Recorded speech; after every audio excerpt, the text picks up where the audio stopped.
விகடன் நேயர்களுக்கு வணக்கம்.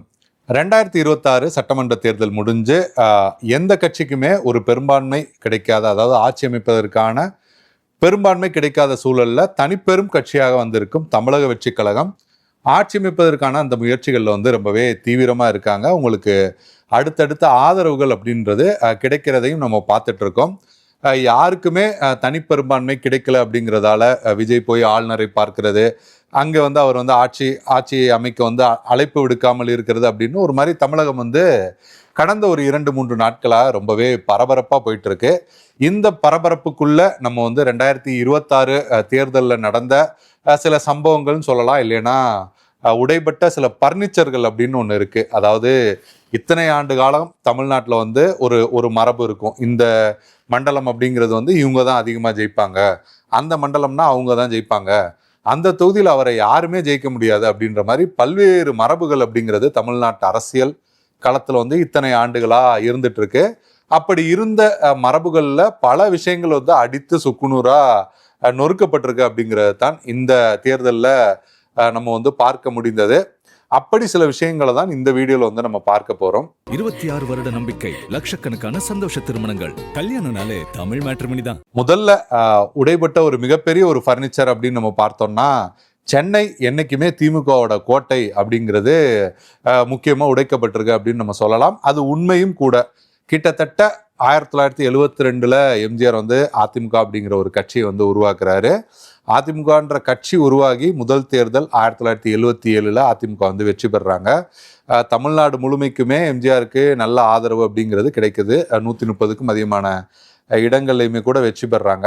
ஆனால் சென்னையில் அப்போது இருந்த 14 தொகுதிகளில் ஒரே ஒரு தொகுதி, அதாவது ஆர்கே நகர் தொகுதியில் மட்டும்தான் அதிமுக வெற்றி பெறக்கூடிய சூழலே இருந்தது. தமிழகம் முழுவதும் எம்ஜிஆருக்கு ஒரு அலை வீசினாலும் கூட சென்னையில் திமுக தான் அதிக இடங்களில் ஒரு வெற்றி பெற்ற ஒரு சூழல் தான் இருந்தது. அதையும் தாண்டி நம்ம பார்த்தோம்னா, அப்படியே தலைகீழ நம்ம பார்த்தோம்னா, தமிழ்நாடு முழுவதும் திமுக தோல்வி அடைகிறாங்க 1991 தேர்தலில். அப்போ கூட சென்னையில் 2 இடங்களை திமுக பிடிச்சிடுறாங்க. அதையும் தாண்டி நம்ம பார்த்தோம்னா 2001 இந்த மாதிரியான தேர்தல்லாம் பார்த்தோம்னா, தமிழ்நாடு முழுவதுமே ஒரு பெருவாரியான ஆதரவு அதிமுக கிடைச்சா கூட சென்னையில் இருக்கிற 14 தொகுதியுமே திமுக தான் ஜெயிச்சிருக்காங்க. இன்னும் சொல்ல போனா சென்னையில் அதிமுக பெருவாரியான இடங்களை ஜெயிச்ச போதும் கூட முழுமையா வெற்றி பெற்றது அப்படிங்கிற வரலாறே இல்லை. ஒரு 16 தொகுதி இருக்கும்போது கூட ஒரு 14 ஜெயிச்சிருக்காங்க. 2 தொகுதிகளில் திமுக ஜெயிச்சிருக்கிற வரலாறு அப்படின்னு ஆரம்ப முதலாவே, அதாவது திமுக தொடங்கப்பட்டு அதற்கு பிறகு அந்த காலகட்டத்தில இருந்து 2021 தேர்தல் வரைக்கும் சென்னைனா திமுகவோட கோட்டை அப்படின்ற அளவுல தான் இருந்தது. 2021 தேர்தலில் நம்ம எடுத்துக்கிட்டோம்னா, காஞ்சிபுரம், திருவள்ளூர், சென்னை, செங்கல்பட்டு, அதாவது கேடிசிசி அப்படின்னு சொல்றாங்க, இந்த 4 மாவட்டங்கள் ஒரு மண்டலமா பார்க்கப்படுது. அப்படி இந்த மண்டலங்கள்ல இருந்த 37 தொகுதிகளில் 36 தொகுதிகள் திமுக கூட்டணி தான் திமுக கூட்டணி தான் வெற்றி பெறாங்க. ஒரே ஒரு தொகுதி மதுராந்தகத்துல மட்டும்தான் அதிமுக வெற்றி பெறாங்க.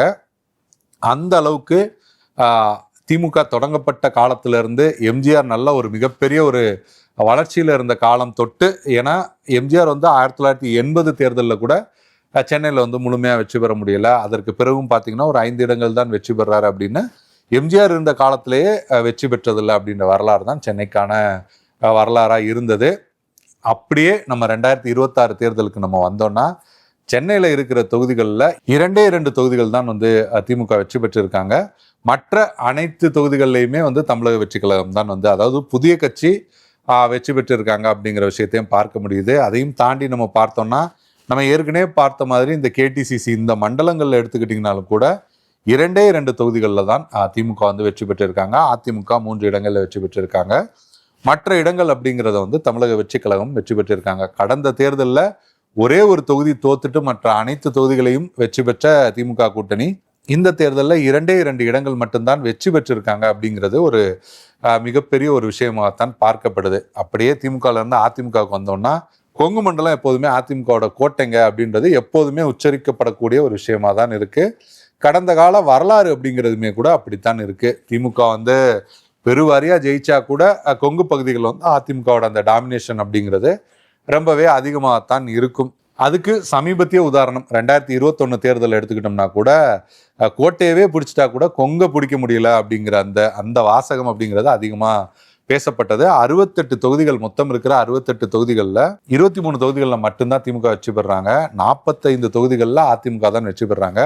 ஒட்டுமொத்தமாகவே அதிமுக 65 இடங்கள்ல வெற்றி பெற்ற போதும் கூட கொங்குல ஒரு 45 தொகுதிகள் கொங்குலே வந்துருச்சு அப்படிங்கிற அளவுக்கு கொங்குல வந்து அதிமுகவோட டாமினேஷன் அப்படிங்கிறது ரொம்பவே அதிகமாக இருந்தது. ஆனால் இந்த முறை நம்ம எடுத்துக்கிட்டோம்னா வழக்கமாக வெற்றி பெற அந்த கொங்கு பகுதிகளில் அதிமுக இந்த முறை பல இடங்களில் வந்து தோல்வியை தழுவியிருக்காங்க. கொங்கு அதிமுகவோட கோட்டையா, ஓகே அண்ணன் எடுத்துக்கிறேன் அப்படிங்கிற மாதிரி தமிழக வெற்றி கழகம் பெருவாரியான இடங்களில் வெற்றி பெற்றிருக்காங்க. திமுகவுமே ஒரு சில இடங்களில் வந்து வெற்றி பெற்றிருக்காங்க அப்படிங்கிறத தான் பார்க்க முடியுது. அதிமுகவுக்கு அப்படியே இன்னொரு கோட்டை அப்படின்னு நம்ம பார்த்தோம்னா மதுரையை வந்து சொல்லுவாங்க. பொதுவாக வந்து எம்ஜிஆருக்கு வந்து மதுரையில் வந்து ரசிகர்கள் அதிகம். எம்ஜிஆர் வந்து மதுரையில் வந்து போட்டிட்டு இருக்காரு. மதுரை மேற்குல முதல் தேர்தல் வெற்றி பெற்ற இடைத்தேர்தல் வெற்றி பெற்ற திண்டுக்கல் அது கூட வந்து மதுரை பக்கத்தில் தான் இருக்குது அப்படின்னு சொல்லி மதுரையோட எம்ஜிஆரை வந்து ரொம்பவே கனெக்ட் பண்ணி பேசுவாங்க. உலகத்தமிழ் மாநாடு வந்து எம்ஜிஆர் அங்கே தான் நடத்தினாரு. மிகப்பெரிய ரசிகர் மன்றங்கள்லாம் அங்கே இருந்தது அப்படின்றதா. அதனால அதிமுகவோட கோட்டையா எப்போதுமே மதுரை வந்து இருந்தது அப்படின்னு தான் சொல்லணும். 2021 சட்டமன்ற தேர்தல் எடுத்துக்கிட்டா கூட 10 தொகுதிகள் மதுரையில் இருக்கிற 10 தொகுதிகள்ல 5 தொகுதிகள் அப்படிங்கிறது அதிமுக தான் வெற்றி பெற்றாங்க. ஆனால் இந்த முறை ஒரு இடத்துல கூட அதிமுக வந்து வெற்றி பெற முடியாத ஒரு சூழல் அப்படிங்கிறது தான் இருந்தது. அதிமுக மதுரை எப்போதுமே அதிமுகவுக்கு ஃபேவரான இடம் அப்படிங்கிற அந்த ஃபர்னிச்சரும் அடித்து வந்து நொறுக்கப்பட்டிருக்கு அப்படிங்கிற விஷயங்களை தான் நம்ம வந்து பார்க்க முடியுது. இது மட்டும் இல்லை, அதாவது திமுகவுக்கு அதிமுகவோட கோட்டை இந்த விஷயங்கள் மட்டுமல்ல, பொதுவாக ஒரு சென்டிமெண்ட் அப்படிங்கிறதுமே சொல்லுவாங்க. குறிப்பிட்ட இந்த தொகுதிகளில் வந்து ஜெயிச்சா மேலே யார் இங்கே ஜெயிக்கிறாங்களோ அவங்க தான் மேலே ஆட்சிக்கு வருவாங்க அப்படிங்கிற அந்த ஒரு கருத்தும் இருக்கும். அது பல்வேறு காலகட்டத்தில் நிறைய தொகுதிகளை அப்படி சொல்லிட்டு இருந்தாங்க. ஆனால் 2021 தேர்தல் வரைக்கும் நீங்கள் பார்த்தீங்கன்னா ராமநாதபுரம், வேடச்சந்தூர், அதையும் தாண்டி நாமக்கல் இந்த 3 தொகுதிகள்லையுமே அப்படி ஒரு பார்வை இருந்தது. அங்கே ஜெயிச்சவங்க தான் மேலேயுமே ஆட்சி அமைச்சிருக்காங்க அப்படின்றது அந்த ஒரு சொல்லாடல் அப்படிங்கிறது தொடர்ந்துட்டே வந்தது. ஆனால் அதுவுமே இந்த தேர்தலில் வந்து அந்த ஃபர்னிச்சருமே அடித்து வந்து நொறுக்கப்பட்டிருக்கு. ராமநாதபுரத்தில் திமுக தான் ஜெயிச்சிருக்காங்க. மேலே தாவேக்கா ஆட்சி அமைக்கக்கூடிய சூழலில் இருக்காங்க. அதே போல் நம்ம பார்த்தோம்னா வேடச்சந்தூர்லேயுமே திமுக தான் வந்து வெற்றி பெற்றிருக்காங்க. மேலே அவங்க ஆட்சி அமைக்கக்கூடிய சூழல் இல்லை அப்படிங்கிறத தான் பார்க்க முடியுது. நாமக்கல் மட்டும் அதில் மிஸ்ஸிங். கரெக்டாக நாமக்கல்லில் தமிழக வெற்றி கழகம் தான் வந்து வெற்றி பெற்றிருக்காங்க. மேலேயும் அவங்க ஆட்சி அமைப்பதற்கான அந்த வாய்ப்புகள் அப்படிங்கிறது தான் ரொம்பவே அதிகமாக இருக்குது அப்படிங்கிறதையும் பார்க்க முடியுது. அடுத்து நம்ம பார்த்தோம்னா பிம்பங்கள், திண்டுக்கல் சீனிவாசன் தான் ஜெயிப்பாரு, குமாரபாளையமா தங்கமணி தான் ஜெயிப்பார் அப்படின்னு சொல்லி இதுவரைக்கும் தமிழக அரசியல் களத்தில் ஒரு பிம்பங்களுக்கான ஒரு விஷயங்கள் அப்படிங்கிறதெல்லாம் இருந்தது. உதாரணத்துக்கு சென்னை எடுத்துனா கூட சைதாப்பேட்டை மாசுப்பிரமணியமா அவரெல்லாம் யாருமே தோக்கடிக்க முடியாது அப்படிங்கிற விஷயங்கள்லாம் பொதுவாக வந்து பேசப்படும். ஆனால் இந்த தேர்தலில் அந்த பிம்பங்கள் எல்லாம் அடித்து நொறுக்கப்பட்டிருக்கு அப்படிங்கிறத தான் நம்ம வந்து பார்க்க முடியுது. திமுக அமைச்சர்களே கிட்டத்தட்ட வந்து 14 அமைச்சர்கள் வந்து தோல்வியை தழுவியிருக்காங்க. துரைமுருகன், மூத்த அமைச்சர் துரைமுருகன் வந்து தோல்வியை தழுவியிருக்காரு. அடுத்தா நம்ம பார்த்தோம்னா கட்சிகளை தாண்டி எல்லோராலும் போற்றப்படுகிற ஒரு அமைச்சராக இருந்தவர் வந்து பிடிஆர் பழனிவேல்ராஜன். அவரெல்லாம் எவ்வளோ பெரிய அறிவாளி, அவரெல்லாம் யாராவது தோக்கடிக்க முடியுமா அப்படின்ற அளவுக்கு அந்த தொகுதியில் செல்வாக்கூடவும் இருந்தார் பிடிஆர். அவர் தாவேகா வேட்பாளர் முஸ்தபா வந்து தோக்கடிச்சிருக்காரு. இத்தனைக்கும் தேர்தலுக்கு முன்பாக முஸ்தபா நான் இந்த தொகுதியில் நிற்கவே இல்லை, எனக்கு விருப்பமே இல்லைன்னு சொல்லிட்டு இருந்தாரு அப்படிங்கிற தகவல்களும் வருது. ஆனால் அவர் வந்து வெற்றி பெற்றிருக்காரு. அதே போல் நம்ம பார்த்தோம்னா கீதா ஜீவன், அவங்க வந்து தூத்துக்குடியில் அவங்க அப்பா வந்து திமுகவோட முக்கிய தலைவராக இருந்தவர். இவங்களும் திமுகவோட ஒரே பெண் மாவட்ட செயலாளராக இருக்காங்க. கீதா ஜீவன் அவங்க வந்து தோல்வியை தழுவியிருக்காங்க. முன்னாள் அமைச்சர் மூத்த அமைச்சர் முத்துச்சாமி அவர் வந்து ஈரோட்டில் வந்து தோல்வியை தழுவியிருக்காரு அப்படின்னு சொல்லி பல்வேறு இடங்களில் முக்கியமான அந்த நிறைய பிம்பங்கள் சொல்லப்படுற பலர் வந்து தோல்வியை தழுவிருக்கிறத நம்ம பார்க்க முடியுது. உதாரணத்துக்கு பொள்ளாச்சி எடுத்துக்கிட்டோம்னா கூட பொள்ளாச்சி ஜெயராமன் கிட்டத்தட்ட அந்த பொள்ளாச்சி பிரச்சனைகள் அவரோட பேர்லாம் அடிபட்ட காலத்துல கூட, அந்த நேரத்துல கூட, அதாவது அவர் மீது விமர்சனங்கள் இருந்த காலத்துல கூட அவர் வந்து அங்க வந்து வெற்றி பெற்றார் அப்படின்ற இருந்த அந்த சூழல், அந்த விஷயங்கள் கூட இந்த தேர்தலில் வந்து மாறி இருக்கு அப்படிங்கிறத தான் நம்ம வந்து பார்க்க முடியுது. அடுத்ததா இந்த தேர்தலில் இன்னொரு உடைக்கப்பட்ட ஃபர்னிச்சர் அப்படின்னு நம்ம பார்க்கும்போது இது தாவேக்கா தான் உடைச்சாங்க அப்படின்லாம் இல்லை. பொதுவாக இந்த தேர்தலில் வந்து மாறி இருக்கு அப்படின்னு நம்ம பார்த்தோம்னா வினோதமான முடிவுகள் அப்படிங்கிறதும் வந்திருக்கு. உதாரணத்துக்கு எடுத்தோம்னா வால்பாறை தொகுதியில் திமுக வந்து வெற்றி பெற்றிருக்காங்க. வால்பாறை பொதுவாக வந்து திமுக வந்து கூட்டணி கட்சிகளுக்கு கொடுத்துருவாங்க, இல்லைன்னா போட்டியிட்டா தோல்வி அப்படிங்கிற மாதிரி பெரும்பாலும் கூட்டணிக்கு போற ஒரு தொகுதியாகத்தான் வால்பாறை வந்து இருந்திருக்கு. ஆனால் 1996க்கு பிறகு வால்பாறையில் இந்த முறை திமுக வந்து வெற்றி பெற்றிருக்காங்க. இத்தனைக்கும் சமீபத்தில் அது அதிமுகவுக்கு சாதகமான இடங்களாலும் பார்க்கப்பட்டது. கடந்த முறை கூட அதிமுக தான் ஜெயிச்சிருந்தாங்க, ஆனாலும் கூட இந்த முறை திமுக ஜெயிச்சிருக்காங்க. அடுத்ததா பொள்ளாச்சி எடுத்துட்டோம்னா 2001 2021 அந்த 20 ஆண்டு காலம் அதிமுக தான் இங்கே ஜெயிச்சிருக்காங்க. பொல்லா ஜெயராமன் ஜெயிச்சிருக்காரு, மற்றவர்கள் ஜெயிச்சிருக்காங்க அப்படின்னு நான் ஆரம்பத்திலே நம்ம கொஞ்சம் முன்னாடி சொன்ன மாதிரி பொள்ளாச்சி அந்த பிரச்சனை பூதாகரமா இருந்த சமயத்திலே விமர்சனங்கள் இருந்த நேரத்திலே கூட அவர் ஜெயிச்சாரு. ஆனா இந்த முறை பொல்லா ஜெயராமன் அங்கே தோத்துருக்காரு. யாரு தாவேக்கா ஜெயிச்சிருக்காங்களா அப்படின்னு கேட்டிங்கன்னா இல்லை, பொள்ளாச்சியிலையுமே பார்த்தீங்கன்னா திமுக தான் ஜெயிச்சிருக்காங்க.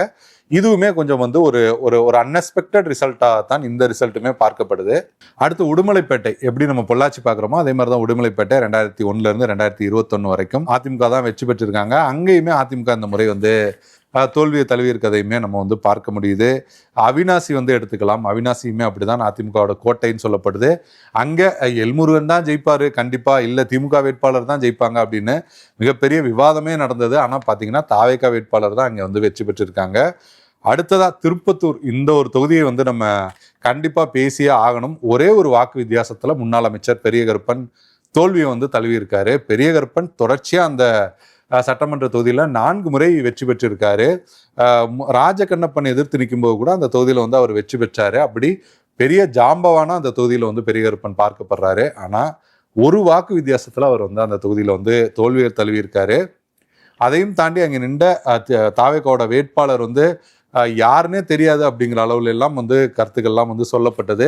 அங்கே நின்ன பாஜக வேட்பாளருக்கும் பெரிய கருப்பனுக்கும் தான் போட்டி அப்படிங்கிற மாதிரிலாம் பார்க்கப்பட்டது. எல்லாவற்றையும் தாண்டி தாவேக்கா வேட்பாளர் ஒரு வாக்கு வித்தியாசத்துல வெற்றியுமே பெற்றிருக்காரு. அதே மாதிரிதான் சிதம்பரம் தொகுதி எடுத்துக்கிட்டோம்னா கூட 2006 21 வரைக்கும் அதிமுக கூட்டணி தான் வெற்றி பெற்றிருக்காங்க. அங்கேயுமே இந்த முறை முடிவுகள் மாறி இருக்கு. யாரு ஜெயிச்சிருக்கா அப்படின்னு நம்ம பார்த்தோம்னா திமுக சார்பில் அங்கே போட்டியிட்ட தமிமுன் அன்சாரி வந்து உதயசூரியன் சின்னத்துல இருந்து வெற்றி பெற்றிருக்காரு. அதுவுமே கொஞ்சம் ஒரு அன்எக்ஸ்பெக்டடா ஒரு ஒரு ஒரு சாதனையாக தான் அந்த ரிசல்ட்டுமே வந்து பார்க்கப்படுது. அடுத்தா நம்ம பார்த்தோம்னா மேலூர் ரொம்பவே கவனிக்கணும் அப்படின்னு நான் நினைக்கிறேன். 2001 2021 அதாவது சாமி வெற்றி பெற்ற காலத்துல இருந்து இப்போ வரைக்கும் அதிமுகவோட ஒரு கோட்டையாவே இருக்கு மேலூர் தொகுதி. கடந்த முறை அமமுக கிட்டத்தட்ட 40,000 வாக்குகள் கிட்ட பிரிச்சாலுமே கூட அதிமுக வந்து வெற்றி பெற்றாங்க. அந்த அளவுக்கு அதிமுகவோட கோட்டை அப்படின்னு மேலூர் தொகுதி வந்து பார்க்கப்பட்டது. இந்த முறை அங்கே யார் வெற்றி பெற்றிருக்கான்னு பார்த்தா காங்கிரஸ் வெற்றி பெற்றிருக்காங்க. கடந்த முறை கூட காங்கிரஸ் தான் இங்கே போட்டியிட்டு தோல்வியுமே தழுவினாங்க. இந்த முறை வேண்டா வெறுப்பாகத்தான் அந்த தொகுதியவே வந்து காங்கிரஸ் வந்து வாங்கினாங்க. அதையும் தாண்டி நம்ம பார்த்தோம்னா அந்த தொகுதியில ஒரு பொது தொகுதியில ஒரு பட்டியல் சமூகத்தை சேர்ந்த முன்னாள் எம்பி விஸ்வநாதன் அவர் வந்து அங்கே வேட்பாளராக நிறுத்தினாங்க. அப்பவே பல விமர்சனங்கள் அதெல்லாம் வந்தது. அதையும் தாண்டி அவர் வெற்றி பெற்றிருக்காரு. இது தமிழ்நாட்டோட அரசியல் இல்ல சட்டசபைக்கான ஒரு சமூக நீதி அப்படின்னு நம்ம சொல்லுவோம்ல, பொது தொகுதியில பட்டியல் வேட்பாளர் நின்று வெற்றி பெறுவது அப்படின்னு. இது வந்து தமிழ்நாட்டுக்கே ஒரு பெருமை சேர்க்கிற ஒரு விஷயமாகத்தான் நடந்திருக்கு. இதை வந்து வெறும் வினோதம் அப்படின்னு மட்டும் நம்ம வந்து சுருக்கி வந்து பார்க்க முடியாது. இது வந்து ஒரு பெருமை சேர்க்கக்கூடிய ஒரு விஷயமாகத்தான் வந்து இருக்கு. அடுத்தா நம்ம பாசிட்டிவா பார்த்தோம்னா 2021 தேர்தலில் வந்து சிறுபான்மையினர் ஒரு 15 பேர் தான் வந்து வெற்றி பெற்றிருந்தாங்க. இந்த முறை 25 பேர் வந்து வெற்றி பெற்றிருக்காங்க. அதுல விஜயோட தமிழக வெற்றி கழகத்துல மட்டுமே 13 பேர் வெற்றி பெற்றிருக்காங்க. அதையும் தாண்டி பெண்கள் அப்படின்னு நம்ம பார்த்தோம்னா 2021 தேர்தலில் 12 பேர் தான் வெற்றி பெற்றிருந்தாங்க. தற்போது நம்ம பார்த்தோம்னா 23 பெண்கள் வந்து வெற்றி பெற்றிருக்காங்க. அதுலேயுமே 13 பேர் தமிழக வெற்றி கழகத்தை சேர்ந்தவங்களா இருக்காங்க. அதையும் தாண்டி நம்ம பார்த்தோம்னா பொது தொகுதியில் வந்து பட்டியல் சமூகத்தை சேர்ந்தவர் 2 பேர் வந்து வெற்றி பெற்றிருக்காங்க. ஒருவர் நம்ம ஆரம்பத்திலே பார்த்த மாதிரி காங்கிரஸை சேர்ந்த விஸ்வநாதன், மற்றும் ஒருவர் பார்த்தோம்னா தமிழக வெற்றி கழகத்தோட விருதுநகர்ல போட்டியிட்டு செல்வம் அவர் வந்து வெற்றி பெற்றிருக்காரு அப்படின்னு இந்த விஷயங்கள் எல்லாமே பாசிட்டிவா பார்க்கக்கூடிய விஷயங்களாகவுமே இருக்கு.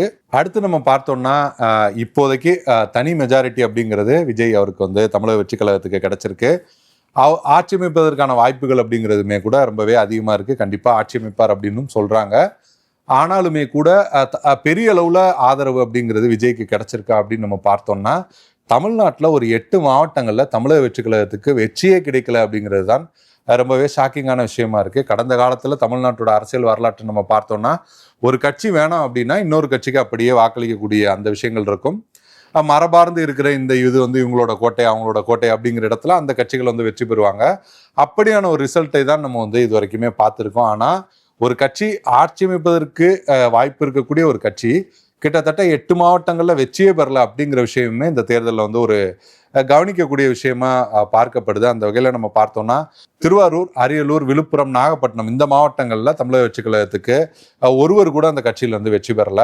அதே போல மயிலாடுதுறை, நீலகிரி, கன்னியாகுமரி, தென்காசி இந்த மாவட்டங்கள்ல இருந்துமே கூட தமிழக வெற்றி கழகத்துல இருந்து ஒருவர் கூட வெற்றி பெறல. கிட்டத்தட்ட 8 மாவட்டங்கள்ல இருந்து ஒருவர் வந்து ஒரு இடத்துல கூட வெற்றி பெறாம மற்ற இடங்கள்ல அதிக வெற்றி பெற்று ஆட்சி அமைக்கக்கூடிய ஒரு சூழல் வருது அப்படிங்கிறதுமே கூட கொஞ்சம் ஒரு வித்தியாசமா தான் அரசியல் களத்துல வந்து பார்க்கப்படுது. அப்படி 2026 தேர்தல் அப்படிங்கிறது வந்து பல்வேறு விஷயங்களை, மரபார்ந்த விஷயங்களை, இதுவரைக்கும் நம்ம வந்து இதெல்லாம் நடக்கும் அப்படின்னு நினைச்சிட்டு இருந்த விஷயங்களை கண்ட்ரோல் ஆல் டெலீட் பண்ணிக்கோங்க, இனிமே நீங்க வந்து புதுசா யோசிங்க அப்படின்னு சொல்லி இருக்கிற ஒரு ரிசல்ட்டாக தான் கண்டிப்பாக வந்து பார்க்க முடியுது. இந்த வீடியோவில் வந்து இந்த தேர்தலில் நடந்த, இந்த தேர்தலில் உடைக்கப்பட்ட பல பர்னிச்சர்கள் குறித்து வந்து பார்த்தோம். மற்றும் ஒரு வீடியோவில் வேற ஒரு தகவலோடு உங்களை வந்து சந்திக்கிறேன். நன்றி, வணக்கம். 26 வருட நம்பிக்கை, லட்சக்கணக்கான சந்தோஷ திருமணங்கள். கல்யாணம்னாலே தமிழ் மேட்ரிமோனி தான்.